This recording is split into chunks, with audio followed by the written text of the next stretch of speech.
barnaamijka ayaan diiradda ku saari doonaa muxuu salka ku hayaa damaca Itoobiya ee badda Soomaaliya. Maxaa la gudboon dowladda federaalka iyo dowlad goboleedyada dalka si ay uga hortagaan damaca guracan ee Itoobiya? Maxaa laga doonayaa shacabka Soomaaliyeed ee ku nool dalka iyo dibadda? Sidaan ognahay, Itoobiya waxa ay gacanta ku haysaa dhul Soomaaliyeed oo uu sharciyeeyay gumeystihii Ingiriiska sanadii 1948 xilliga ay Soomaaliya ku jirtay gacantii gumeystayaashii Ingiriiska iyo Talyaaniga. Arrinta ayaa keentay in dadkii Soomaaliyeed ee deganaa dhulkaasi uu Ingiriisku ku wareejiyay Itoobiya inay aad uga caroodaan in dhulkoodii loo gacan geliyay Itoobiya, ayna ku dhawaaqeen dhaqdhaqaaqyadii isxigxigay ee gobondoonka ahaa, kuwaasoo soo bilowday sanadii 1963 loogana soo horjeeday damacii Itoobiya ee ahaa inay la wareegto dhul Soomaaliyeed. Waxaan xusuusanaa dhaqdhaqaaqyadii looga soo horjeeday gumeysiga Itoobiya ee sanadii 1977 halgamayaashii Soomaali galbeed oo garab ka helaya dowladda Soomaaliya ay ku guuleysteen in gumeystayaashii Itoobiya ay ka saaraan dhulkii Soomaaliyeed ay xoogga ku haysteen, taasoo keentay in dalal badan oo Itoobiya saaxiib la ahaa ay garab ku siiyaan damaceedii gumeysi, dibna ay gacantooda ugu soo noqdaan gobolladii Soomaaliyeed oo Ingiriisku siiyey. Haddaba, iyadoo dadka Soomaaliyeed ay weli og yihiin in dhul ka maqan yahay, caalamkana uga heliyay Itoobiya oo dhulkoodii xoog ku qaadatay, ayay maanta Itoobiya damacsan tahay qorshe ay muddo dheer ka soo shaqaynaysay oo ay ku doonayso inay xoog ku qaadato badda Soomaaliya, ayadoo samaysatay ciidamo ay u tababartay badda, hub iyo saanad ay ugu talagashana diyaarsatay. Damacan guracan ayuu ra'iisul wasaaraha Itoobiya Abiy Ahmed sanadii tagtay cadeeyay in dalkiisa uusan ahaan doonin dhul xiran oo aan bad lahayn, isaga oo sheegay inay qasab tahay inay bad helaan xoog ama xeelad midii ay noqotaba.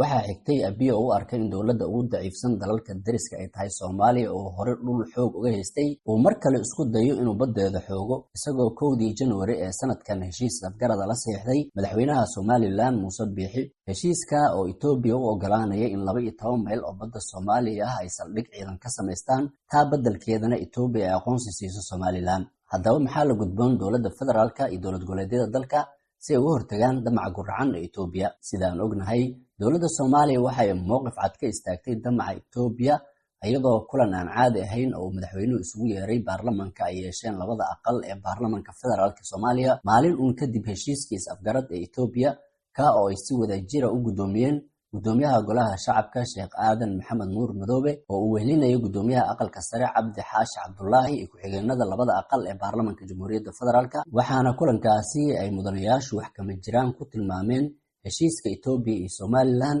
ayadoo maalmo kadib uu madaxweynuhu saxiixay sharciga baarlamaanka federaalka Soomaaliya ee burinta is-afgaradka dowladda Itoobiya iyo maamulka Somaliland. Intaa wixii ka dambeeyay, dowladda Soomaaliya waxa ay bilowday inay raadiso ururo iyo dalal caalami ah oo ku taageera difaaca ku xadgudubka midnimada iyo madaxbannaanideeda. Waxaana u dambeysay isku dayadii la doonayay in lagu dhexdhexaadiyo Soomaaliya iyo Itoobiya ee fashilmay ee soo qabanqaabisay dowladda Turkiga, kuwa oo Itoobiya ay ka dalbatay in la dhexdhexaadiyo ayaga iyo Soomaaliya kadib cadaadis uga yimid dhanka caalamka. Damaca Itoobiya ay ah inay xoog ku qaadato dhul Soomaaliyeed waa mid cad oo aysan geedna ugu soo gaban. Waxaa xusid mudan in wasiirka arrimaha dibadda Jabuuti Maxamed Cali Yuusuf waraysi uu siiyay laanta afka Soomaaliga ee VOA uu ku sheegay in dowladdiisu ay diyaar u tahay inay Itoobiya u ogolaato dekedda Tajuru oo ay Jabuuti dhowaan dhistay, taasoo qiyaastii 100 kiiloomitir u jirta sohdinta ay wadaagaan Itoobiya iyo Jabuuti.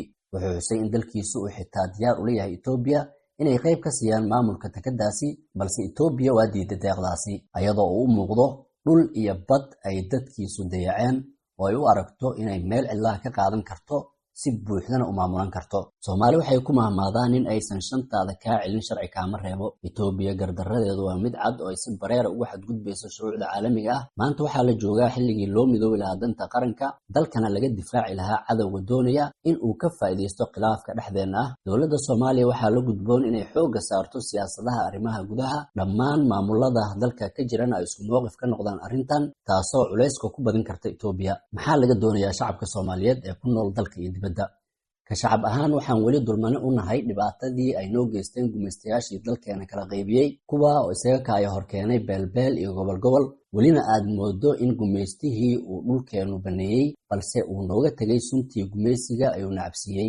maanta waxaa la joogaa waqtigii dadka Soomaaliyeed ee hurdada ka kici lahaayeen. waxaan nahay Soomaali, waxaan wadaagnaa hal qabiil oo ah inaan nahay Soomaali, waxaan leenahay hal dal oo ah Soomaaliya, hal diin oo ah Islaam, iyo hal dhaqan oo ah dhaqankeena wanaagsan ee Soomaalinimo.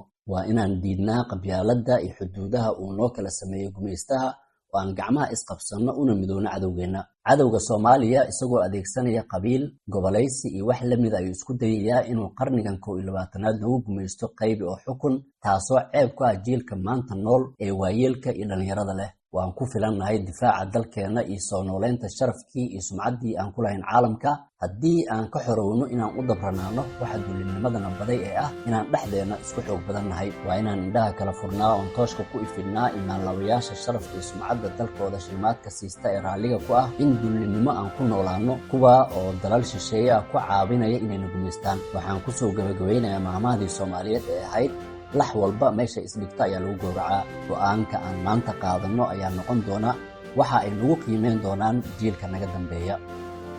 inta ayaan kusoo gabagabeynaa barnaamijka. magacaygu waa Xasan Nuur.